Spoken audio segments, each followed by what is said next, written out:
Storytelling nggak harus selalu soal tulisan. Jadi tulisan adalah sebagai bentuk dasar, tapi visual akan menjadi output atau media yang paling mudah untuk dicerna. That's the recipe for living good life.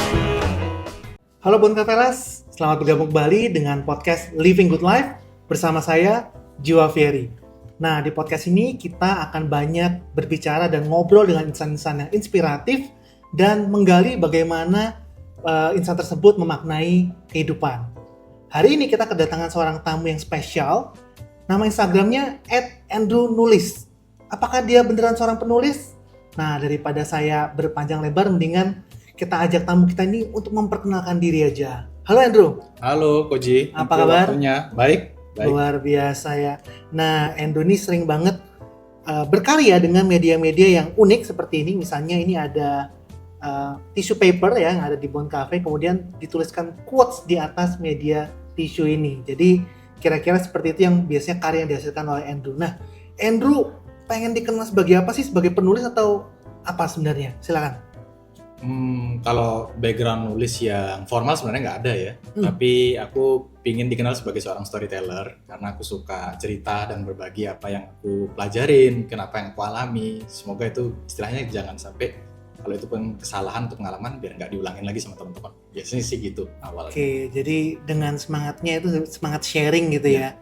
Nah, medianya apa aja nih yang sudah digunakan untuk menulis itu, storytellingnya? Dulu awalnya cukup dengan spidol sama kertas ya, atau pulpen kadang gitu. Terus banyak aku explore lagi, pokoknya yang penting fisik sih. Jadi nulisnya harus langsung di media fisik, nggak Media digital. fisik ya. Yang paling unik itu sempat di bungkus makanan, terus ada bungkus snack juga itu yang bagian Bungkus dalamnya. snack ya, mungkin teman-teman tahu kalau misalnya beli snack bagian dalamnya ada sejenis foil gitu ya. Foil, betul. Pernah juga menggunakan media itu ya? Ya pernah.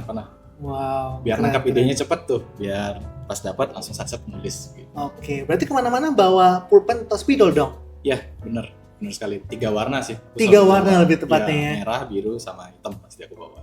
Keren. Nah, dengar-dengar Andrew ini dulu basicnya atau background pendidikannya tuh DKV atau Desain Komunikasi Visual gitu ya.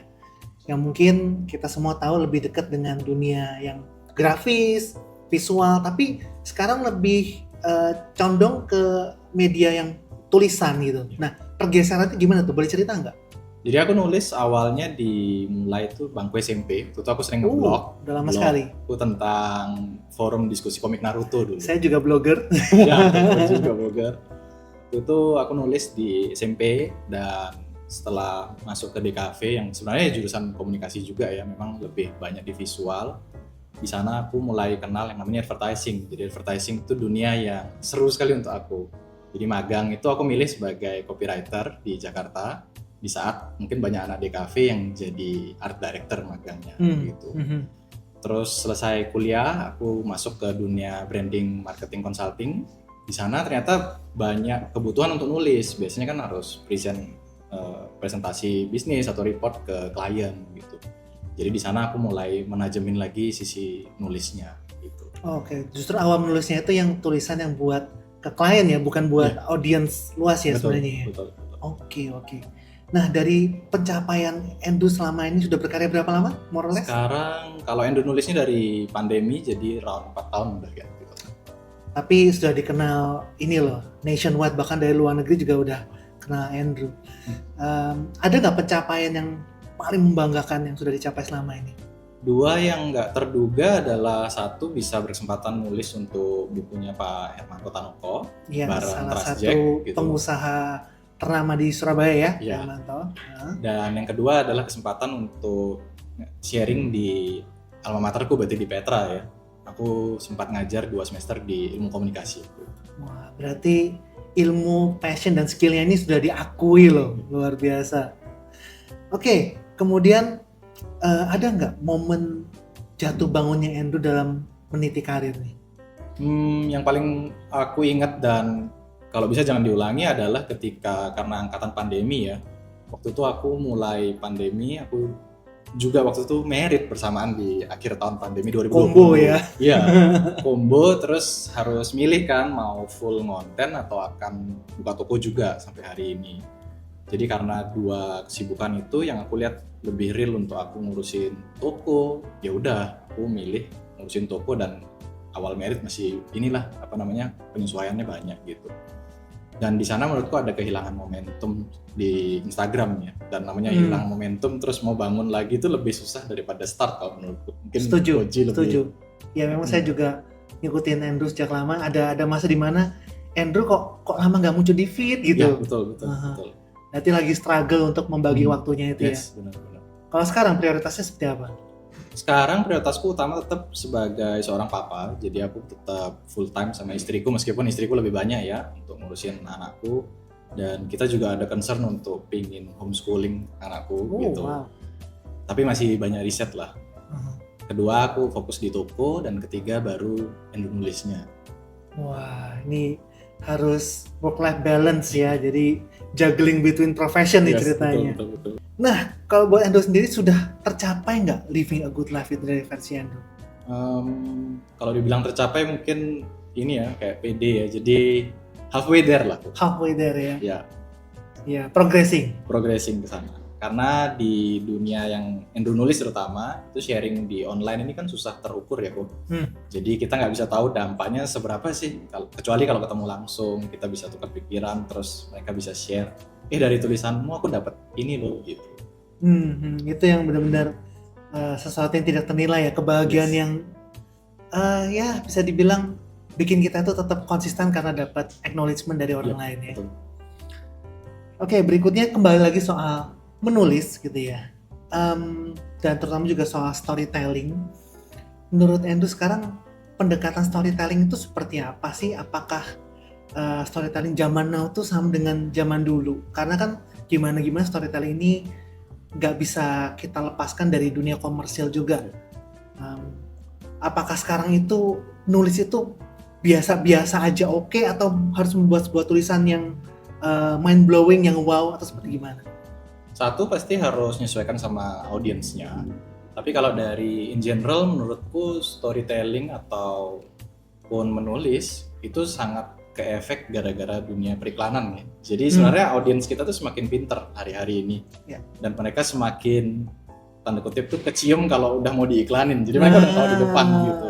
Betul, setuju. Kalau dulu mungkin kita kasih intro, audiensnya belum bisa mengendus nih. Tapi sekarang audiens kita semakin pinter. Begitu dikasih intro atau hook aja udah tahu, kayaknya aku mau dijualin nih. Betul. Nah, triknya gimana tuh? Jadi challenge-nya adalah gimana kita ngasih value di depan. Jadi mereka udah tahu pasti akan diiklanin, tapi kita ngasih value di depan, terlepas mereka nanti akan beli atau enggak, agree atau enggak. Jadi awareness-nya pun udah ngasih value, misalkan dari sisi brand atau bisnis. Seperti itu. Apakah storytelling itu juga bisa menggugah emosi dari audiens? Definitely, storytelling itu juga bentuk komunikasi yang paling bisa dibilang dari zaman dulu ya. Dan storytelling nggak harus selalu soal tulisan. Jadi tulisan adalah sebagai bentuk dasar, tapi visual akan menjadi output atau media yang paling mudah untuk dicerna gitu. Ngomong soal dicerna nih, kan sekarang lagi banyak lah gitu topik-topik soal millennials versus Gen Z versus Gen Alpha gitu. Nah, saya kan termasuk yang milenial gitu ya, Cil. Boleh lah dibilang milenial. Nah, sekarang gimana sih caranya kita in general gitu ya, berkomunikasi dengan generasi Gen Z dan Gen Alpha supaya storytellingnya itu bisa nyambung dengan mereka? Kan konon para Gen Z dan Alpha ini attention span-nya tuh sangat-sangat pendek gitu ya, terbukti dengan Reels dan TikTok short form video seperti itu. Nah, storytelling seperti apa yang bisa diterima atau mudah dicerna oleh Gen Z dan Gen Alpha? Mungkin aku ngutip sebuah statement yang sering didengar ya, setiap orang ada masanya dan setiap masa ada orangnya gitu. Jadi ketika kita ngomong Gen Z, milenial atau nanti Alpha, kita nggak bisa bilang attention span-nya rendah sih. Sebenarnya itu terjadi di semua generasi. Tinggal sekarang gimana kita menggeser nulis dari yang bentuk formal ke informal atau casual. Jadi di salah satu buku yang aku baca, dan mungkin teman-teman nanti bisa googling atau cari bukunya, itu judulnya Micro Style, dan di sana disebutkan kalau karena attention span semakin rendah dan niat baca juga semakin rendah, kita harus bisa nulis atau bikin skrip, even itu nanti outputnya video, itu yang mengandung atau conversational fluency. Jadi seolah mereka itu membaca dan mendengar suara kita, bukan Oke. skrip detail atau kayak diajarin gitu, bukan. Oke. Jadi kesannya tidak seperti membaca, tapi seperti lagi diceritain gitu ya. Betul. Oke, menarik sekali. Ya gitu ya teman-teman, tipsnya kalau misalnya kita mau relate ya dengan Gen Z ya, memang kita harus stay relevant, harus pelajari behavior audience kita. Yes. Nah, karena sudah lama nih berkaryanya, pasti sudah banyak pengalaman. Tapi pernah nggak sih ngalamin yang namanya writer's block atau creativity block? Yes. Dan gimana sih cara Andrew untuk bisa mengatasi hal ini? Oke, mengalami pasti pernah. Aku suka seorang penulis, aku lupa namanya, kalau nggak salah Margaret Somerset kalau nggak salah, itu dari buku War of Art, dan di sana dia juga ditanyain pertanyaan yang sama. Dia penulis senior dan ditanyain, kamu nulis itu nunggu ide datang atau memang udah ada jamnya gitu, dia bilang. Dia bilang, oh jujur kalau aku nunggu mood datang sih gitu. Terus si penulis ini kan kaget gitu, dia bilang, tapi si Margaretnya jawab lagi, moodku itu datang jam 9 pagi sharp, jadi setiap pagi dia datang jam 9. On time ya. Ya, sebenarnya poinnya adalah gimana kita bikin sebuah jadwal, stick ke jam itu dan mulai nulis.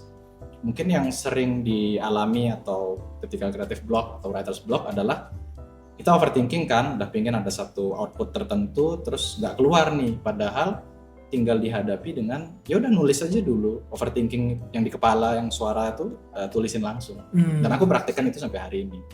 Jadi biar bolanya gelinding dulu lah. Iya. Gitu. Berarti konsistensi dan disiplin tuh perlu walaupun kita orang kreatif. Yes. Ya. Dan jangan pernah takut untuk mulai dulu aja ya. Betul. Mulai dulu dan jangan takut di karya-karya awal kita itu terasa mungkin kurang bagus, ya udah nggak apa-apa gitu Yes. ya. Benar nggak sih kalau ini nih sekedar pengalaman pribadi ya, a good writing is about rewriting gitu, jadi Yes. diiterasikan terus, benar nggak? Betul. Jadi aku suka pakai ilustrasi gini, 1 ke 2 itu mungkin orang ngira ya bedanya kan cuma 1 gitu. Padahal 1 ke 2 kalau dari sisi let's say bisnis itu naiknya 100%, kedua kali lipat.